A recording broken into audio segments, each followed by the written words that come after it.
आइए स्टूडेंट, आज हम देखते हैं हिस्ट्री क्लास 10th चैप्टर 2 समाजवाद एवं साम्यवाद। पूंजीवाद फर्स्ट नंबर क्वेश्चन है, पूंजीवाद क्या है? पूंजीवाद एक ऐसी व्यवस्था है जिसमें उत्पादन के साधन एवं वितरण पर पूंजीपतियों का अधिकार होता है। नाम से ही पता चलता है पूंजीवाद मतलब पूंजीपतियों का अधिकार होगा। इसमें लोगों का भरपूर शोषण होता है। समाजवाद क्या है?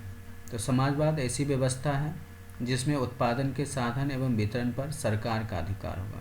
पूंजीवाद किसे कहते हैं? जिसमें पूंजीपतियों का अधिकार होता है। और समाजवाद हुआ है जिसमें सरकार का अधिकार होता है। इसमें उत्पादन, जो भी उत्पादन होगा उस पर निजी लाभ के लिए ना होकर पूरे समाज के लिए होता है। मतलब अगर सरकार के हाथ में है तो पूरे जनता के लिए, पूरे पब्लिक के लिए देखा जाएगा। उसके उत्पादन जितना भी होगा सारा वितरण होगा जनता में और समान मात्रा में। तो समाजवाद ऐसी व्यवस्था है जिसमें उत्पादन के साधन एवं वितरण पर किसका अधिकार हो? सरकार का अधिकार हो। और उत्पादन निजी लाभ के लिए ना होकर पूरे समाज के हित में हो, तो उसे हम समाजवाद कहते हैं। नेक्स्ट क्वेश्चन है, खूनी रविवार क्या है? 3 नंबर क्वेश्चन है, खूनी रविवार क्या है? खूनी रविवार विश्व की सबसे दर्दनाक घटना में से एक है।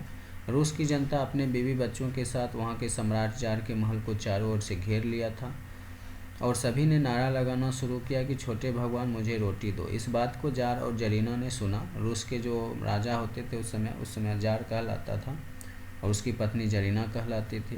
तो जार और जरीना ने सुना और सैनिकों को आज्ञा दी कि सभी को गोलियों से भून दो। सैनिकों ने ऐसा ही किया। पल भर में हजारों लोगों के खून से वहाँ की धरती लाल हो गई। चूँकि यह घटना रविवार के दिन घटी थी, इसीलिए इसे खूनी रविवार के नाम से जाना जाता है। नेक्स्ट क्वेश्चन है, अक्टूबर क्रांति। अक्टूबर क्रांति क्या है? नवंबर 1917 ईस्वी को बोल्शेविकों ने रात के 2 बजे संसद भवन, रेलवे स्टेशनों, रेडियो स्टेशन पर कब्जा कर लिया। केरेंस्की रूस छोड़कर भाग गया। रूस की सत्ता जो है लेनिन के हाथ में आ गई। क्योंकि यह घटना जो हुई थी वह अक्टूबर महीने में घटी थी, इसलिए इसे क्या कहा जाता है? अक्टूबर क्रांति कहा जाता है। नेक्स्ट क्वेश्चन है, शीत युद्ध क्या है? तो यह एक वैचारिक युद्ध था जिसमें पूंजीवादी गुट का नेता, याद रखना, पूंजीवादी गुट का जो नेता था वह संयुक्त राज्य अमेरिका था। संयुक्त राज्य अमेरिका, पूंजीवादी गुट का नेता संयुक्त राज्य अमेरिका और साम्यवादी गुट का नेता सोवियत रूस था। यानी 2 गुट था इसमें, तो उसे हम शीत युद्ध कहते हैं। सर्वहारा वर्ग किसे कहते हैं? जिसमें सभी वर्ग हो, सर्वहारा वर्ग कहलाएगा।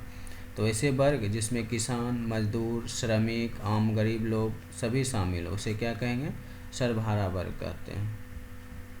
नेक्स्ट क्वेश्चन है, क्रांति से पूर्व रूसी किसानों की स्थिति कैसी थी?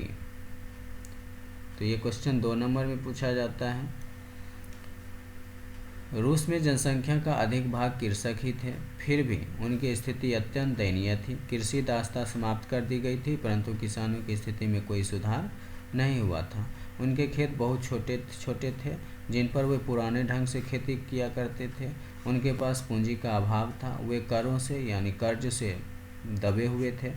सब मिलाकर उनकी स्थिति बद से बदतर थी, यानी काफ़ी दयनीय स्थिति थी।